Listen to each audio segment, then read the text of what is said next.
Sé que hay gente que conoce la anécdota, pero ¿alguien no la conoce? No la conocéis, ¿no? Digo para contarlo, porque si no, esto es como cuando uno empieza a contar un chiste que ya se sabe el público, ¿no? Después... Bueno, la anécdota, cuando tenemos rellena la pizarra con todos los sistemas que se les ocurre a la gente, que es verdad que se le ocurren bastante, y en eso tiene que ver, yo creo que la creatividad de los alumnos con los que trabajamos, que no es lo mismo que en otras titulaciones, y eso es una realidad, no es una flor que nos echamos. Yo les cuento la anécdota de cómo medir la altura de un edificio con un barómetro, y les leo, les permito que me lean también, que lea esto, ¿no? Dice, Sir Ernest Rutherford, era el presidente de la Sociedad Real Británica y Premio Nobel de Química en 1908, contaba la siguiente anécdota. Hace algún tiempo, dice Rutherford, recibí la llamada de un colega. Estaba a punto de poner un 0 a un estudiante por la respuesta que había dado en un problema de física, pese a que el estudiante, afirmaba con rotundidad que su respuesta era absolutamente acertada. Profesores y estudiantes acordaron pedir un arbitraje de alguien imparcial y fui elegido yo. Leí la pregunta del examen y decía así: demuestre cómo es posible determinar la altura de un edificio con la ayuda de un barómetro. El estudiante había respondido: llévese el barómetro a la azotea del edificio y átesele una cuerda muy larga. Descuélguelo hasta la base del edificio, marque y mida. La longitud de la cuerda es igual a la longitud del edificio. Realmente el estudiante había planteado un serio problema con la resolución de este ejercicio porque había respondido a la pregunta de manera correcta y además de manera completa. Por otro lado, si se le concedía la máxima puntuación, podría alterar el promedio de sus años de estudio, tener una nota más alta y así certificar su alto nivel en física. Pero la respuesta que había dado no confirmaba que el estudiante pues tuviera ese nivel. Sugerí que se le diera al alumno una segunda oportunidad. Le concedí 6 minutos para que me respondiera la misma pregunta, pero esta vez le hice la advertencia de que en la respuesta él tenía que demostrar conocimientos de física. Estaba delante del alumno y habían pasado 5 minutos y el estudiante pues no había escrito nada. Le pregunté si deseaba marcharse, pero me contestó que el problema es que tenía muchas respuestas. Su dificultad era elegir la mejor de todas. Me excusé por interrumpirle y le rogué que continuase. En el minuto que le quedaba escribió la siguiente respuesta: coja el barómetro y láncelo al suelo desde la azotea del edificio. Calcule el tiempo de caída con un cronómetro. Después aplique la fórmula altura igual a un medio de la aceleración por el tiempo al cuadrado. Y así obtenemos la altura del edificio. En este punto le pregunté a mi colega si el estudiante se podía retirar y le di la nota más alta. Tras abandonar el despacho me reencontré con el estudiante y le pedí que me contara sus otras respuestas. Bueno, respondió, hay muchas maneras. Por ejemplo, coges el barómetro en un día soleado y mides la altura del barómetro y la longitud de la sombra. Si medimos a continuación la longitud de la sombra del edificio y aplicamos una simple proporción, obtenemos también la altura del edificio.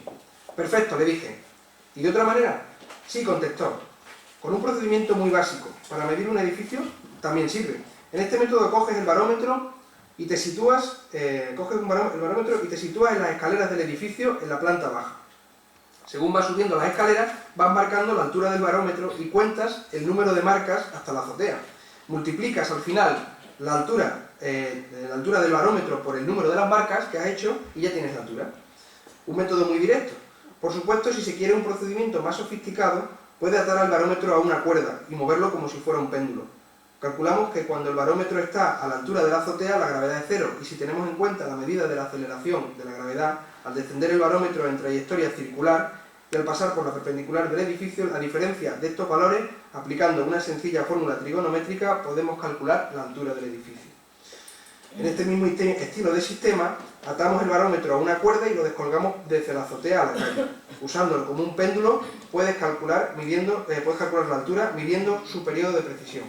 En fin, concluyó, existen otras muchas maneras, pero probablemente la mejor sea coger el barómetro, golpear con él la puerta de la casa del conserje y cuando abra, decirle: señor conserje, yo tengo aquí un bonito barómetro. Si usted me dice la altura del edificio, se lo regalo. En este momento de la conversación le pregunté si no conocía la respuesta convencional al problema.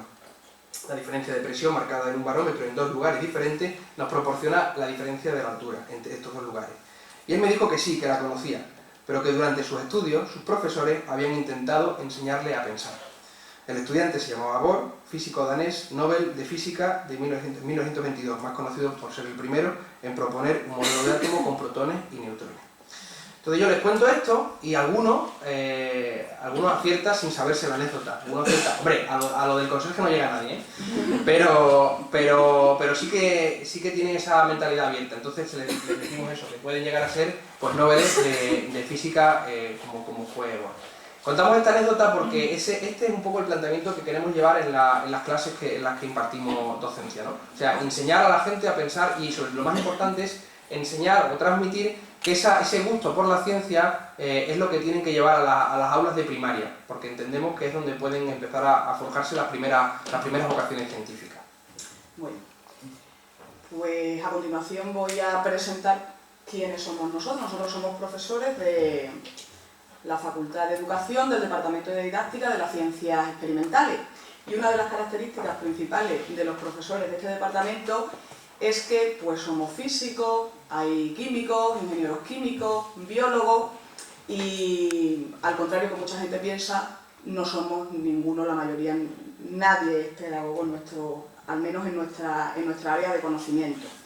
Es más, nuestra formación, prácticamente la de todos, es una formación científica. Venimos de la Facultad de Ciencias, pues hemos dado muchas clases en la Facultad de Ciencias, donde los alumnos de esa facultad pues, tienen unas características diferentes a las de los alumnos con los cuales nos encontramos en la Facultad de Ciencias.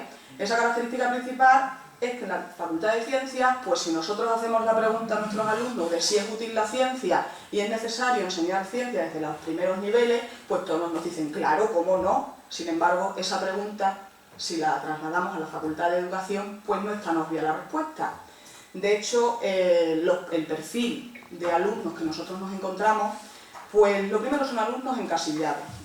Nosotros que somos los primeros en entrar en contacto los primeros de nuestro departamento que entráramos en contacto con los alumnos, porque tenemos una asignatura en segundo de educación primaria, que se llama Didáctica de la Materia y la Energía, que está relacionada con la física y la química. Muchos de nuestros alumnos se sorprenden al encontrarse con esa asignatura, porque claro, muchos piensan o eligen la opción de magisterio, de educación primaria o infantil, porque es una carrera de letras. Entonces, claro, decir, ¿cómo me van a dar a mí una carrera, una asignatura donde tengo que hacer cosas de física y química si yo creía que de eso me había olvidado? Con lo cual enseguida ellos se encasillan. Incluso vienen y nos dicen, yo soy de letras, con lo cual de esto no entiendo nada. Por lo tanto nos encontramos con alumnos desmotivados. Y además, luego es que no ven, y nos lo dicen en las primeras clases, que ellos no ven la necesidad de que los alumnos de primaria tengan que aprender ciencia. Con lo cual, eso se traduce, o nosotros intentamos dilucidar qué visiones tienen nuestros alumnos de la ciencia, pues las visiones pues las que tenemos aquí puestas, ¿no? Que es algo que está al margen de la vida diaria, porque en su experiencia científica que la han tenido, pues han visto que en las clases de ciencia pues no hablaban un lenguaje cotidiano, sino que era algo que pasaba en el aula, luego salían y no encontraban un reflejo. Piensan que solamente son fórmulas, que es algo como si se aplica es infalible. También no se pueden cuestionar las cosas de la ciencia, eso es así, lo dijo fulanito y es inamovible.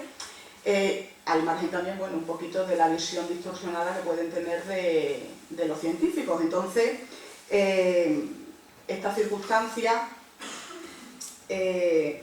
la verdad que no son más que el reflejo de lo que es la sociedad hoy en día, excepto esa gota en el océano que puede ser la gente que se dedica, está en la Facultad de Ciencias, o está relacionada con la ciencia, la mayoría de la sociedad pues tiene esas características y esa visión de la ciencia, con lo cual nuestros alumnos son magníficos y son reflejos de lo que hay en la sociedad.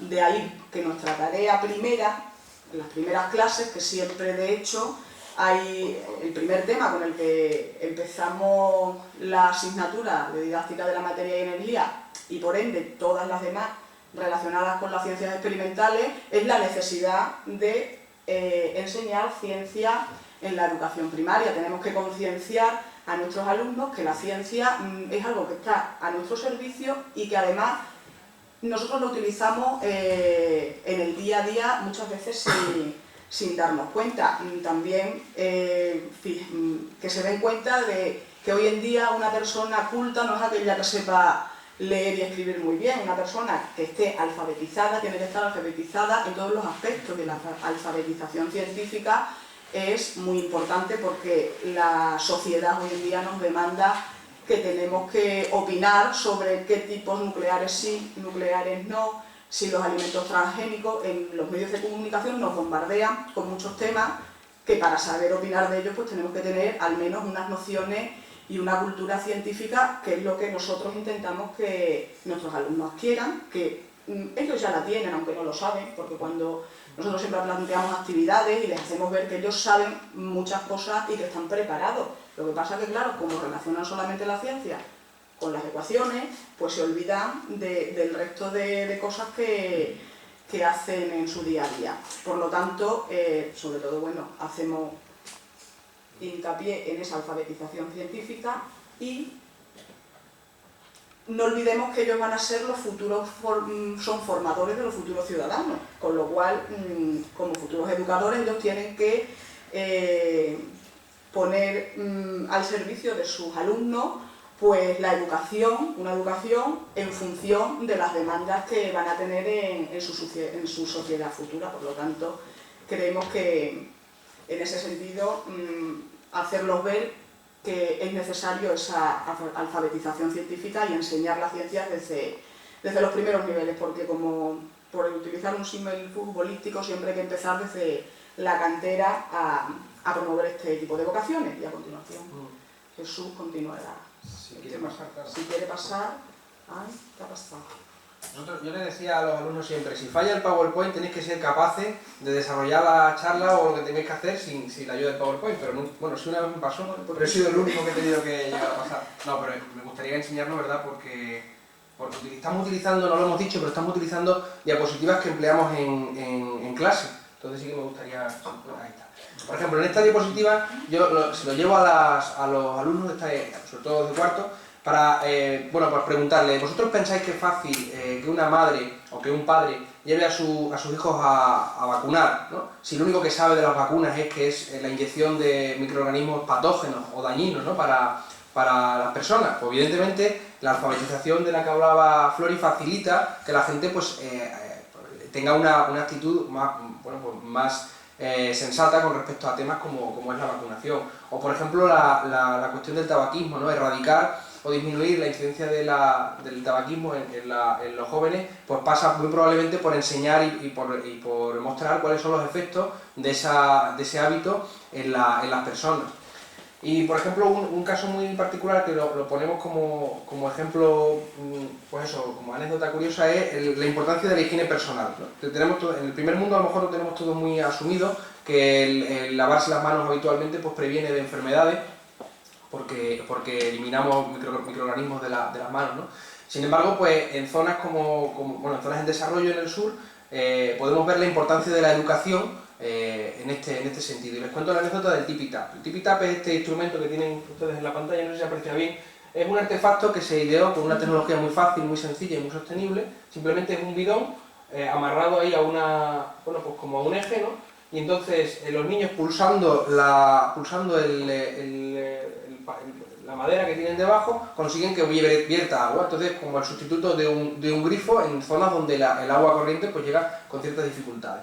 Entonces, bueno, pues ha habido estudios que han planteado que implementar este Tipi-Tap en zonas en desarrollo podría disminuir la incidencia de enfermedades asociadas a la mala higiene, sobre todo de manos, tipo tracoma, tal, porque favorecería la higiene personal. Sin embargo, se han dado cuenta, años después, pues que todo eso no vale de nada si no hay un adecuado sistema educativo que enseñe a las personas, pues el fundamento de por qué hay que lavarse las manos. Es un ejemplo de una mala praxis, donde pensando que solo la tecnología puede acabar con un problema del desarrollo, que no es verdad. O sea, la tecnología tiene que ir en este sentido asociado a una educación, ¿no?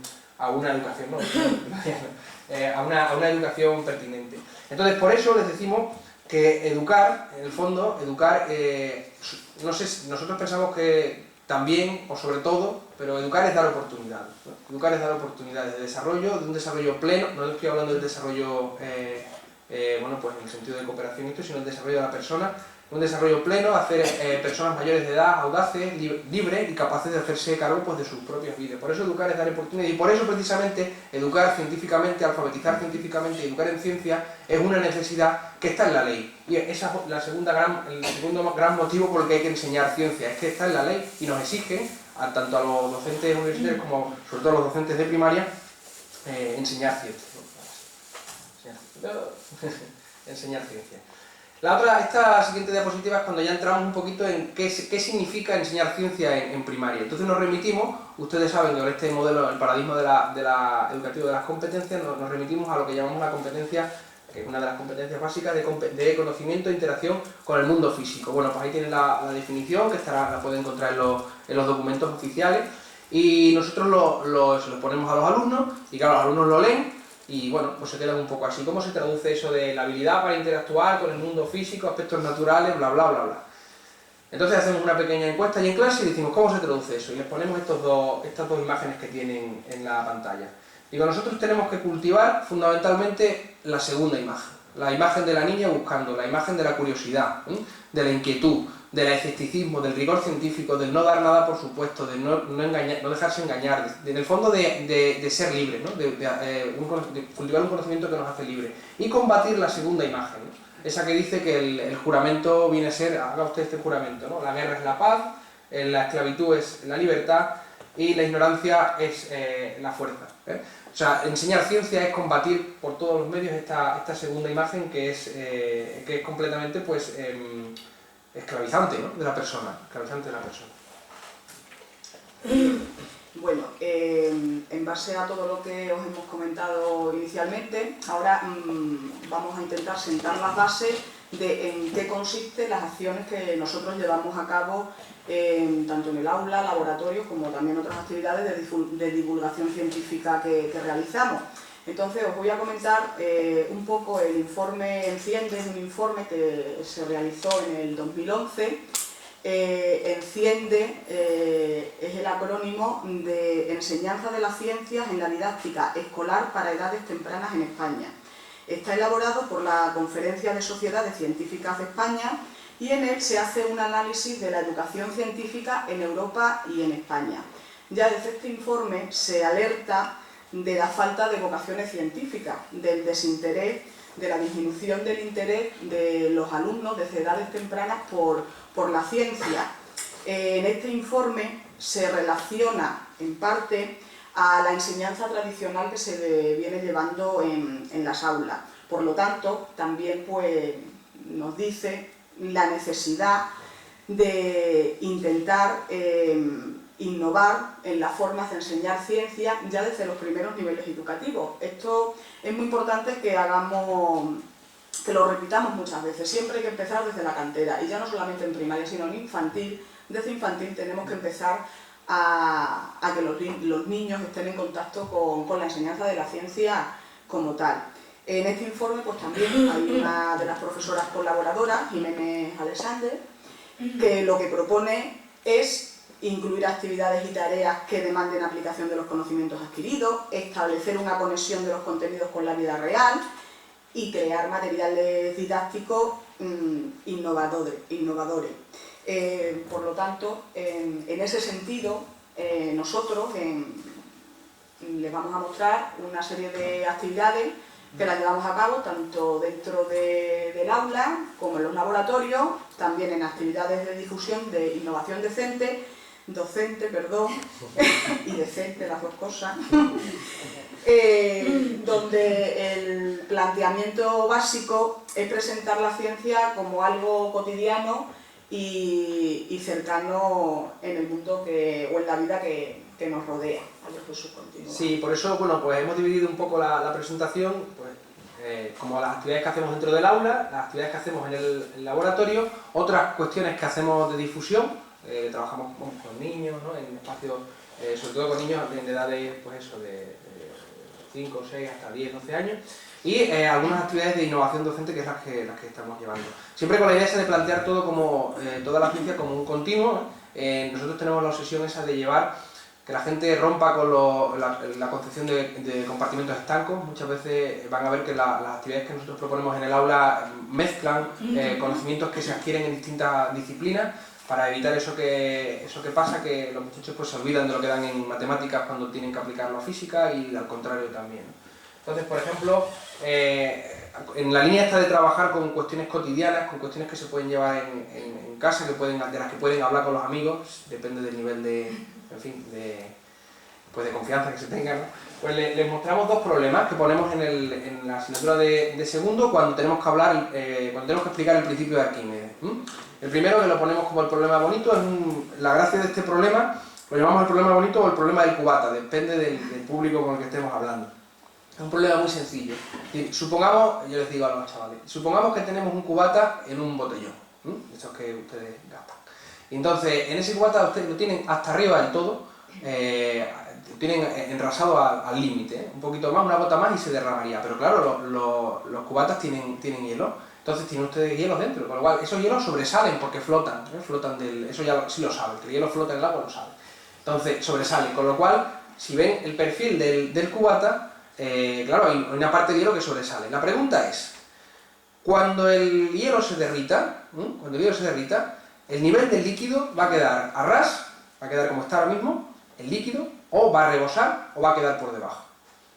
Entonces, eso es lo que les cuento. La pregunta no es evidente, no se responde. Ahí sí se responde de manera evidente porque, por ejemplo, un chaval me dijo, yo no lo sé, pero por si acaso me lo bebo antes, no sea que se derrame. No lo sé, me lo bebo rápido. La pregunta no es evidente, entonces les pedimos que lo respondan de manera científica, y solo tienen que usar los conocimientos que tienen ya, que se han visto en clase.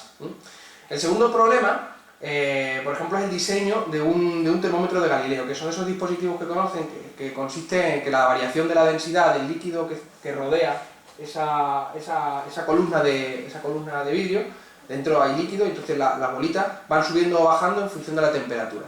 Entonces, ¿cuál es la gracia de este problema? Tienen que diseñarlo. La gracia del problema es que lo diseñan en clase y estamos trabajando para que lo hagan en el laboratorio después. O sea, con una balanza, con líquidos, con controles de temperatura, podríamos reproducir el termómetro de Galileo en el laboratorio. Entonces es un ejemplo de cómo lo que hacemos en el aula después lo podemos hacer de verdad en el laboratorio y controlar, que funcione, ¿no? Que la ciencia funcione. Este otro problema, que pone ahí voluntario, porque es voluntario para los alumnos, claro, es un ejemplo de un problema, pues eso, extravagante. Se da cuando estamos explicando los moles, cuando estamos explicando, ellos han pasado ya por densidad, saben de densidades, saben de volúmenes y de masa, y entonces dice, en casa tienes un tarro de azúcar, cuyo volumen es 1 litro, vas a tener una visita de un amigo esta tarde, y te das cuenta de que solo tienes 1/3, o sea, 1/3 del tarro de azúcar es lo que está ocupado por el azúcar. Coges la bolsa de azúcar y lo rellenas hasta ocupar todo el volumen. Cuando llega tu amigo, sirves café. Y al añadir el azúcar, notas que te has equivocado y que con lo que has rellenado el azucarero pues era sal. Para salir del paso, dices, pues haces alguna broma y te acuerdas de las clases de materia y energía, que son las que impartimos Flori y yo, ¿no? Como desde entonces te has vuelto un poquito friki y le preguntas a tu amigo, ¿cuántos moles de cada producto habremos echado en cada café? Tu amigo toma el café con una cucharadita y media de azúcar, y tú con 3. O sea, hasta que hagáis, dice, ¿no? Entonces, ¿cuál es la gracia de este problema? Me puede parecer un problema, bueno, como otro, ¿no? La gracia de este problema fundamental viene en las pistas, que dice que las densidades de la sal y del azúcar no están en internet. Es decir, que yo lo programo para que ellos vayan a su casa, cojan el paquete de azúcar y de sal, midan con una regla, calculen el volumen, lo pesen, pues vendrá el kilo, entonces calculen desde ahí la densidad del azúcar y de la sal granulado. De tal manera que al final, bueno, pues resuelven el problema, y así lo están resolviendo los que lo están entregando. Lo han entregado pocos, pero los que lo han entregado lo están resolviendo, pues claro, haciendo uso pues, de lo que saben, ¿no? De lo que saben en casa. Y luego también tenemos pues estas preguntas que son motivadoras, pero que también lo que pretenden es alentar el espíritu investigador, ¿no? La primera es eso, de por qué se secan los platos, ¿no? Nosotros hemos dado, es una pregunta, parece una pregunta sencilla. Yo siempre les cuento que esto se lo explicaba yo a un amigo mío que es ingeniero industrial y no lo entendía, siendo él ya ingeniero industrial, ¿no? Sí, ¿por qué se secan los platos, ¿no? Si hemos dicho que el agua se pasa de estado líquido a estado vapor a 100 grados, ¿por qué se secan los platos? Si no hay 100 grados en la superficie de los platos. Algunos me dicen, ¿por qué escurre? Ya, pero si no escurre, ¿por qué se seca, ¿no? Bueno, pues esa es la primera que les planteamos y hablamos en clase sobre eso, lo explicamos, ¿no? La segunda actividad que les hemos propuesto, por ejemplo, es sobre dando la transferencia de energía con ondas. Pues les preguntamos, bien, con esto que sabéis, ¿son perjudiciales las ondas de la telefonía móvil, las ondas asociadas a los celulares, a los dispositivos, a los terminales de telefonía móvil? Y les preguntamos y les pedimos que nos hagan una argumentación científica corta, no hace falta que sea una parrafada, 2 o 3 párrafos bastarían, pero sobre todo valoramos la cientificidad y el rigor de la argumentación. Entonces vamos a ver qué sale, ¿no? Porque a lo mejor estamos inundados de información que no es rigurosa, y cuando profundizamos un poco más en internet pues podemos encontrar fuentes fidedignas y podemos elaborar un juicio acerca de pues, si esto es peligroso o no. Y la última experiencia que les traemos la verdad es que es muy motivadora para el docente, porque nosotros llegamos a una clase donde, como dice Flori, bueno, pues la gente no se siente cercana a la ciencia, ¿no? Hay que intentar hacer que ellos se sientan implicados. Entonces nosotros les contamos, mirad, todo microondas tiene una jaula de Faraday. ¿Qué es una jaula de Faraday? Pues un dispositivo que evita que las ondas que emite el microondas salgan, ¿no? Y afecten donde no tienen... O sea, queremos que funcione esas ondas solo dentro del recinto que está destinado para ello. Vale, les pregunto, digo, ¿vosotros pensáis que vuestra jaula de Faraday que tenéis en vuestro microondas funciona bien? ¿Está bien aislado? ¿Cómo podríamos hacer una comprobación de si esa jaula está funcionando o no está funcionando y por lo tanto saber si es segura vuestra cocina cuando estáis funcionando con el microondas? Porque a lo mejor si no deja salir, a lo mejor tampoco deja entrar. Total, que es muy bonito ver cómo descubren, bueno, vamos a meter el móvil, lo metemos dentro del microondas y nos llamamos. Si suena, salís corriendo. Si suena es que la jaula no está funcionando, ¿no? Entonces al día siguiente vienen y dicen, ya doy al microondas y me voy corriendo de la cocina porque el mío suena el móvil. Y otro dice, no, pues el mío sí no suena, está bien aislado, tal. Entonces son experiencias que nosotros hacemos sobre todo eso, para motivar y para llevar a cabo para que la gente descubra que la ciencia nos rodea y podemos trabajar con ella desde experiencias muy, muy cercanas, ¿no? Luego también estamos trabajando desarrollando metodologías, pues decir, un poquito innovadoras, ¿no? en la modo de enseñar ciencia. Les traemos aquí el ejemplo del aprendizaje basado en problemas, el famoso ABP, que es una metodología que se inicia al principio con los casos clínicos en disciplinas sanitarias y después se ha ido viendo que es útil en otras disciplinas. Un ABP es simplemente una metodología de aprendizaje que está basada en la autorregulación del individuo y que se parte siempre de una pregunta, de una circunstancia problemática en la que para dar respuesta tienen que saber más cosas. Es decir, yo llego a clase y les digo, ¿es bueno comer hamburguesas, por ejemplo?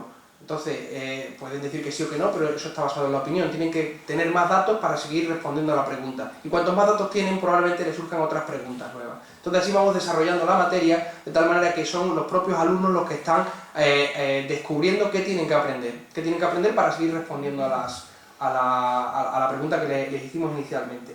Nosotros no hacemos ABP con alumnos sobre las materias que se dan en primaria, pero sí lo que hacemos es pedirles que diseñen metodologías ABP, actividades de ABP, para implementarlas en la escuela primaria. Y además tenemos la inmensa suerte de que, a diferencia de otras titulaciones, los alumnos de educación primaria tienen que pasar un cuarto de su formación su formación académica la pasan en prácticas de empresa, por así decirlo, la pasan en los colegios, dando clases, haciendo lo que se supone que van a hacer cuando terminen. Entonces ellos diseñan las actividades ABP y después las llevan a cabo en los colegios y después nos cuentan cómo les ha ido y qué pueden cambiar. Y la experiencia está siendo bastante provechosa con los ABP que estamos llevando el seguimiento. Por ejemplo, ahí les pongo los tres ejemplos, bueno, pues sencillos de ABP de este año, ¿no? El primero no pone el título, pero me parecía más importante que aparecieran al menos los autores de ese ABP, que el título es de ese ABP, el que pone ahí aprendizaje basado en problemas, que ha hecho Alicia, David, Lourdes y Soledad y Sandra. El título era ¿por qué no se electrocutan los pájaros cuando están posados en un cable eléctrico, ¿no? Y a partir de ahí, para primaria, siempre para primaria estamos pensando. El segundo ABP era muy bonito, planteaban a partir de una isla desierta, pues cómo se colonizaría una isla, cómo se organizaría la sociedad, qué cosas empezaríamos a hacer, y desarrollan todo ese planteamiento para alumnos de primaria. Podemos colonizar la isla. Y el último, que es el EMAL, viene a decir cuáles son, de las dos especies de árboles predominantes en la dehesa, el alcornoque y la encina, de cuál se podría prescindir primero.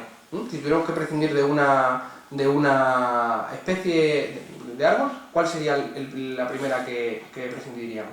Entonces, pues a partir de ellos han desarrollado esas actividades y las están llevando a cabo. Bueno.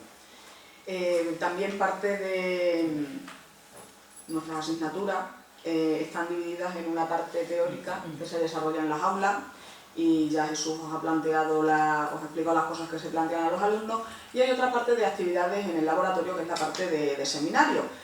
Además, este año ya tenemos suerte que la mitad es teórica y la mitad lo podemos desarrollar en los seminarios, donde los grupos, nosotros tenemos grupos de alumnos bastante extensos, son unos ya 70 alumnos, el año pasado eran 85, entonces 70 alumnos en un laboratorio, pues por cuestiones tanto de espacio como de seguridad, no es viable llevarlo, pero este año tenemos la suerte que en los grupos de seminario pues podemos hacer una subdivisión en 3 grupos, con lo cual pues todos los alumnos pues tienen 15 horas de laboratorio. Las actividades que planteamos en el laboratorio son siempre complementarias y de aplicación de las cosas que hemos visto en las clases de teoría, precisamente porque, como hemos dicho antes, si os recordáis, en el informe Inciende, uno de los puntos importantes era, por una parte, relacionar los contenidos teóricos con actividades prácticas, otro era acercar la vida cotidiana a las aulas, y otro era la innovación didáctica. Entonces nosotros en estos seminarios de laboratorio intentamos aunar esas 3 cualidades que debe tener pues la enseñanza de la ciencia. Para empezar, involucramos a los alumnos desde el primer momento. Siempre planteamos actividades donde al menos o la mayoría de los productos que se utilicen sean productos que utilizamos en nuestra vida cotidiana. Entonces, desde el primer momento, los alumnos son partícipes de la realización de esos seminarios. Les pedimos que nos tienen que traer los reactivos químicos. Claro, ellos se sorprenden cuando dicen, ¿cómo nosotros vamos a llevar reactivos químicos? Entonces ya decimos, claro, nosotros en casa tenemos un almacén de productos químicos. Ellos dicen, no, nosotros decimos, en la cocina.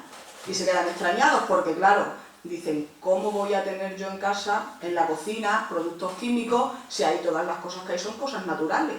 Entonces ahí estamos rompiendo esa barrera de que lo natural no son productos químicos. La química está en la naturaleza y está en las cosas que se procesan, pero son todos productos químicos, con lo cual intentamos también pues esa imagen negativa de que todo lo químico es malo y lo natural es bueno, cuando lo natural es tan químico como lo que no es natural. Que en este caso la pregunta es ¿qué no es natural? Porque todas las cosas vienen de recursos naturales, pero bueno, eso ya es otro ABP para nuestros alumnos. Bien, entonces se involucran desde el primer momento, pues tienen que traer aceite, porque hacemos jabón, limón, vinagre, son los productos con los que nosotros trabajamos. También el hecho de que nosotros lo llevamos a los laboratorios, porque bueno, porque afortunadamente pues ya contamos con unos 20 y pocos alumnos y nos caben, pero en los años anteriores, debido al gran número, pues aunque no les llevábamos al laboratorio, sí que intentábamos hacer esas experiencias en el aula, también para romper la barrera de decir, si no tengo un laboratorio no puedo hacer experiencias científicas o químicas. Por lo tanto, en ese sentido, aportamos el abrir la mente de decir, vosotros en vuestro aula, en primaria, pues podéis hacer un laboratorio científico y los productos pues los tienen vuestros alumnos en casa. Además, esa participación y el que traigan, además, responden muy bien porque se ven ellos porque se involucran desde el primer momento, les creas curiosidad porque nunca le dices qué vas a hacer. Entonces, ¿qué nos tenemos que traer? Pues limones, vinagre. Digo, tenemos que traer como si fuésemos a alinear una ensalada, bicarbonato, sal, aceite. Y eso hace también que desde el primer momento capte su atención y estén mucho más receptivos a la realización de las actividades. Aquí tenemos algunas imágenes de nuestros alumnos. En la primera es de la última actividad que hemos hecho, que es la realización de pilas utilizando limones, vinagre, monedas de 5 céntimos, gris, tornillos, y hemos montado una pila y hemos logrado encender un LED pequeñito, con lo cual sí, hemos logrado que funcione. También hacemos el cálculo de densidades también de objetos cotidianos. Les pedimos que nos calculasen la densidad de las monedas de 5, 2 y 1 céntimo. Aparentemente están hechas de las mismas cosas, pero bueno, les preguntamos que nos justificasen si era cierto o no, y bueno, pues tenían que medir la densidad y luego hacer pues una indagación también de ver cuál era la composición de cada una de estas monedas. Otra parte importante que llevamos a cabo, aparte de nuestros seminarios ya en los laboratorios, es la parte de difusión científica, en la cual, además, aquí he de decir que la difusión científica empezó antes realmente que el planteamiento de estas actividades en los seminarios. Hace unos 4 años así, con Victoria, pues nos surgió un pequeño proyecto y de hecho utilizamos el colegio de sus hijos de Conejillo de India y vimos pues el interés de esos alumnos por las actividades que nosotros hacíamos pues con esos productos que eran de la vida cotidiana. Sus maestros les pedían que trajesen las cosas, los alumnos, y luego hicimos con ellos las prácticas que ahora os voy a comentar. Y eso realmente fue el inicio de decir, pues esto hay que trasladarlo a nuestra facultad. Y cuando ya nos hemos tenido las condiciones idóneas, pues la verdad este año cuando hemos planteado una serie de actividades ya estructuradas y queremos darle continuidad pues a lo largo de tercero y cuarto, que son los cursos donde nosotros tenemos asignaturas de didáctica de las ciencias experimentales. Aquí de hecho muestro fotografías pues sería del primer año que estuvimos en el colegio. Estamos con los niños y lo que hacemos es una actividad que se llama la tinta invisible, escribir en un papel con limón y luego hacer un revelado, pues quemando ese papel, pues vemos que la primera parte que se quema o se oscurece es la parte donde nosotros hemos pintado con el zumo de limón.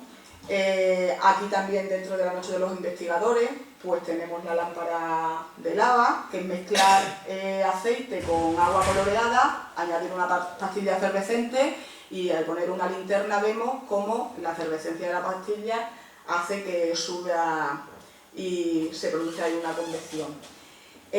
Aquí tenemos nuestra estrella, ¿no? La atracción estrella, porque claro, nosotros hacemos muchas... una de las cosas que quiero decir, que no lo comentaba, es que cuando nosotros hacemos estas actividades con los niños, nunca se las presentamos como que es algo mágico. Siempre intentamos enfocarlo de una manera didáctica, formativa. Siempre les damos la explicación científica de lo que pasa, adaptado al público con el cual estamos trabajando. Y en este sentido, pues los alumnos más pequeños pues son los más curiosos, los que más te preguntan. Muchas veces quieren apuntar cómo se llaman los nombres de los reactivos porque quieren hacerlo ellos en casa, y a veces, como me pasó a mí una noche en la noche de los investigadores hace un par de años, pues hubo una experiencia que la tuve que repetir 6 veces porque había un niño de 4 años que se volvía como loco cada vez que lográbamos inflar un globo sin soplar. Esa es la atracción estrella de lo que hacemos. Ahí, por ejemplo, aparece una foto que estuvimos también en el hospital, en el materno infantil, también estuvimos haciendo una actuación. Bueno, colaboramos con el hospital y bueno, la verdad que fue bastante satisfactorio porque los niños pues respondieron y también, bueno, pues viviendo la casuística de esos niños, pues les intentamos alegrar un poco la tarde y la verdad que resultó bastante enriquecedor. Y como prueba de esa actividad, aquí mi compañero Jesús, bueno, una cosa muy sencilla, y en honor de Lorenzo, porque quería que hiciésemos algo, pues nada, la actividad de inflar un globo sin soplar es tan simple como mezclar vinagre con bicarbonato.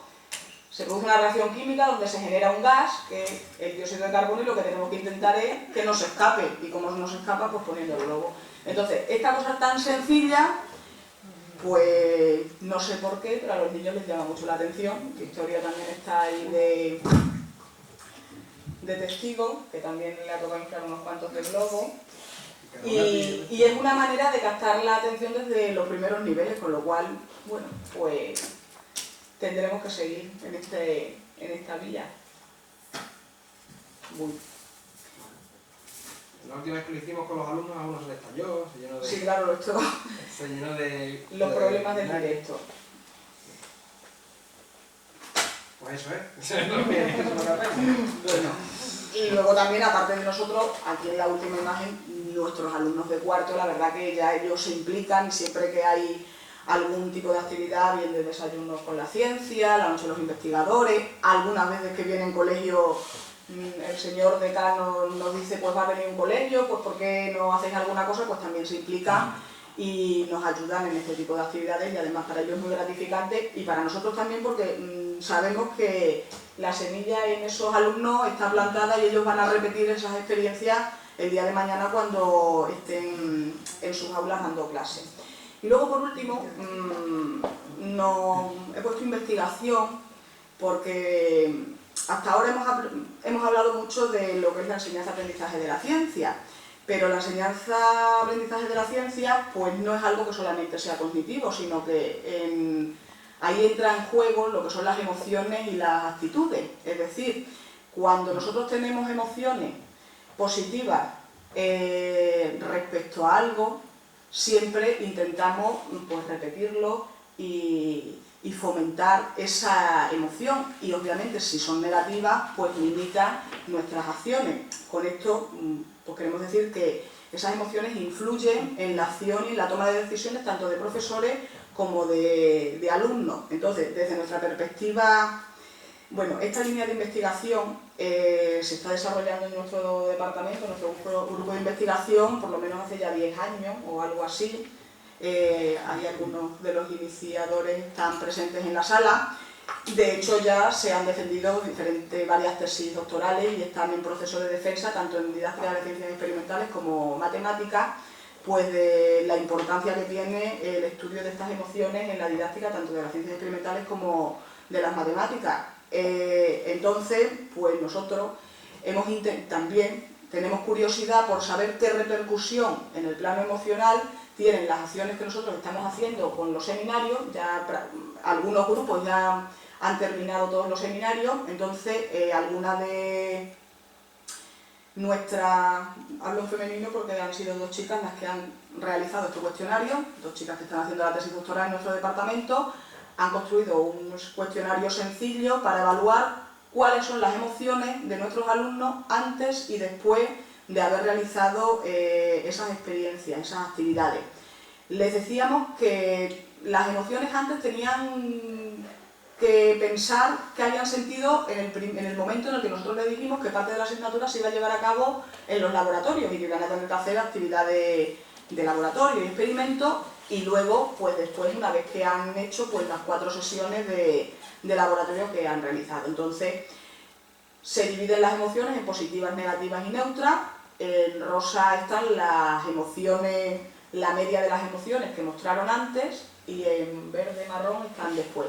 Tenían que hacer, la cuantificación era entre 0 y 3, no significa que fuera entre 0 y 10, entonces hubiéramos quedado mal, era entre 0 y 3, con lo cual vemos que al inicio, pues, bueno, las emociones positivas predominaban, pero bueno, estaban ahí en la media, en 1,5.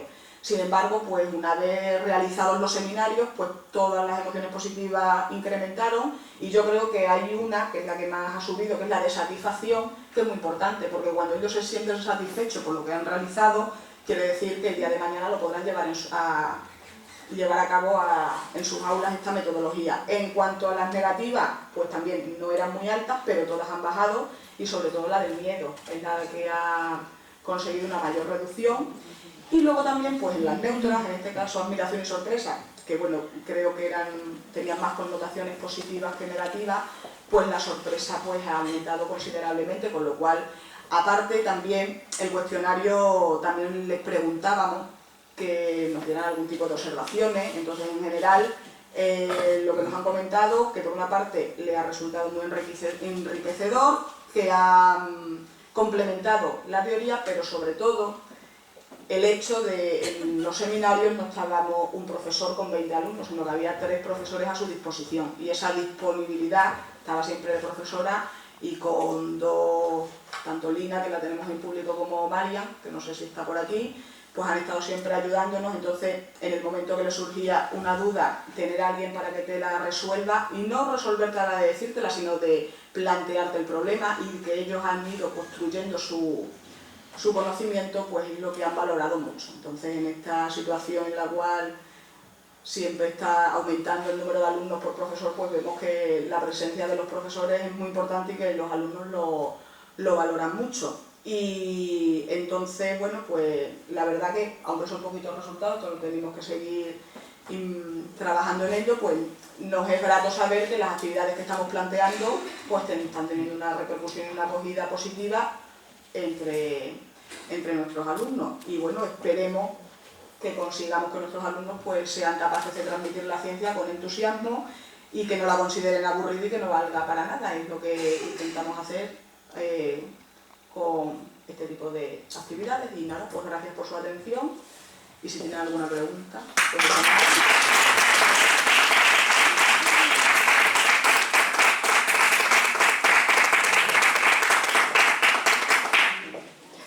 si hay alguna pregunta, alguna cuestión para debatir, están dispuestos a contestar. Podría haber hecho una pregunta. ¿Por qué se secan los platos? que por qué se saca el plato. Eso te toca. Bueno, es que claro, se puede decir, hay muchos niveles de explicación, pero básicamente es porque hay una transferencia de materia desde el plato, digamos, a temperatura ambiente, entonces pasa al ambiente, ¿no? Y energía también, claro. Pasa al ambiente, entonces no es necesario que el agua llegue a 100 grados para que haya esa transferencia de materia. Lo que tendemos es, lo que sucede es que el agua que está recogida en el plato pasa a la masa de aire que rodea el plato. Por eso les explicamos, digo, cuando uno hace una loza grande, ¿no? Cuando friega muchos platos y cierra la puerta, al rato en la habitación se ve el vaho, ¿no? de la humedad. Entonces que esa transferencia se da sin necesidad de que llegue el agua a 100 grados, simplemente por una cuestión de equilibrio de concentración. Yo quería comentar sobre el papel de los padres en la educación científica de los hijos.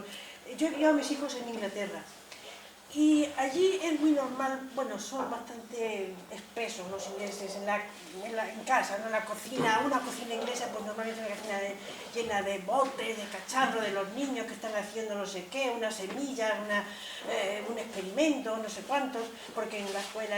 Y los ingleses les da igual tener la casa mejor o peor. El caso es que los niños están allí mucho más libres en ese sentido. Mientras que yo aquí veo que las casas están tan limpias y la cocina parece de exposición. Y yo creo que a los niños se les en las casas no se les fomenta. Yo ahora tengo nietos aquí y allí. Y bueno, los de aquí, los padres, mi hija es española pero se ha criado allí y el padre de los niños es inglés.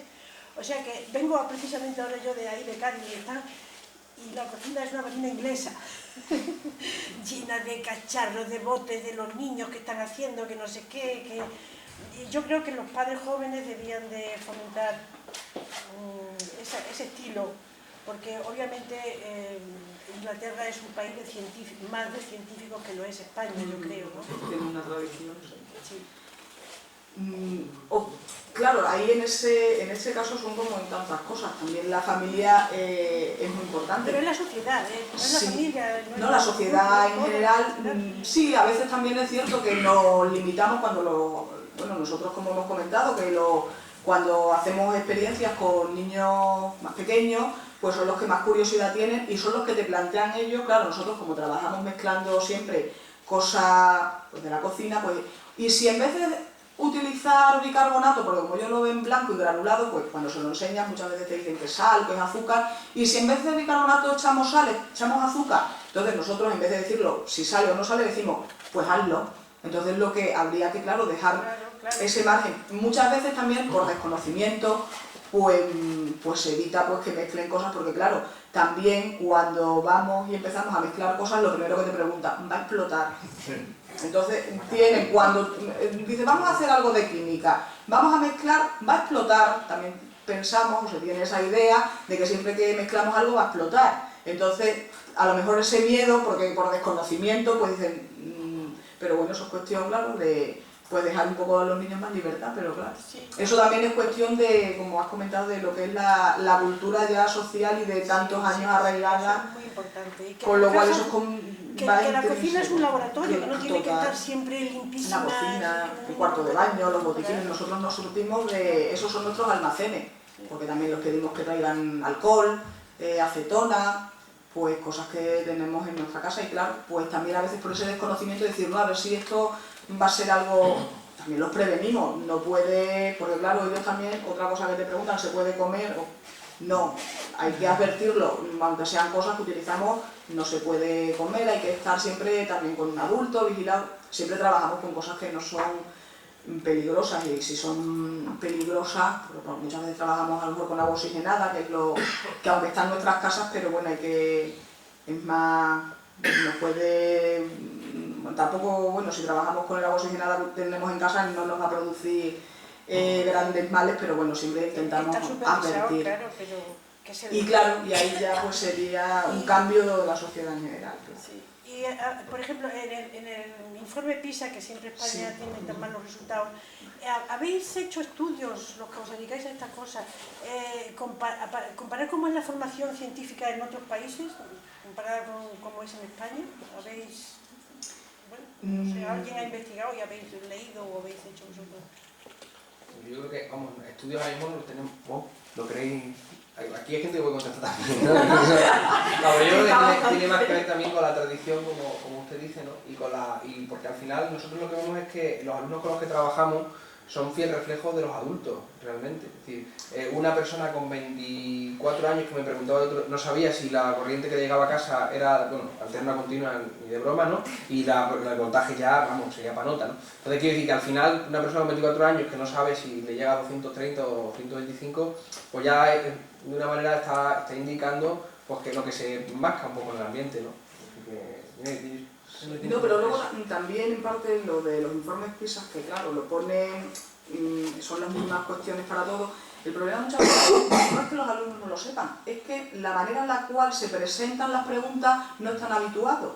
Entonces, de ahí a veces pues les hacen lo típico, bueno, interpretar gráficos, y no es que no lo sepan, es que como no tenemos, o hay gente que, o sea, habrá profesores, en esto hay tantos que habrá personas que sí trabajen con ellos y otros que no, pero lo general, lo que se recoge es que a veces no están habituados a que le planteen problemas de ese tipo, incluso muchos relacionados con la vida cotidiana, y algunos de los que he leído, pues en vez de preguntarte cuál es el perímetro de tal cosa, pues te dicen, pues tengo una casa que tengo que poner una valla, entonces como que empiezan a leer muchas cosas y dicen, esto no me suena, ¿de qué me está hablando? Entonces los descolocas, y no es que no lo sepan, sino que a veces no saben analizar realmente lo que les están preguntando. Entonces ahí en ese sentido también un poco de lo que hablaba, del informe en Ciende que he comentado, pues que hay que intentar cambiar un poco los ejemplos o la metodología que nosotros empleamos para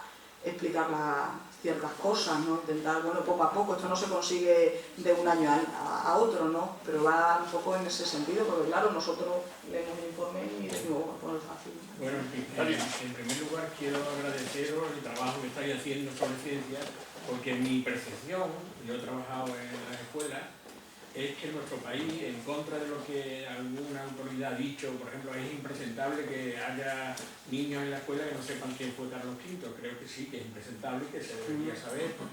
Pero sobre todo lo que está ocurriendo, por lo menos hasta estos últimos años, es que ha habido una bajada enorme de estudiantes de ciencia y que la ciencia prácticamente ha desaparecido de las escuelas, y sobre todo la ciencia experimental, el conocimiento científico. Nuestra sociedad es una sociedad en la que muchas veces prácticamente escuchamos que se habla por ideas, no por evidencias, y la ciencia está muy desprestigiada.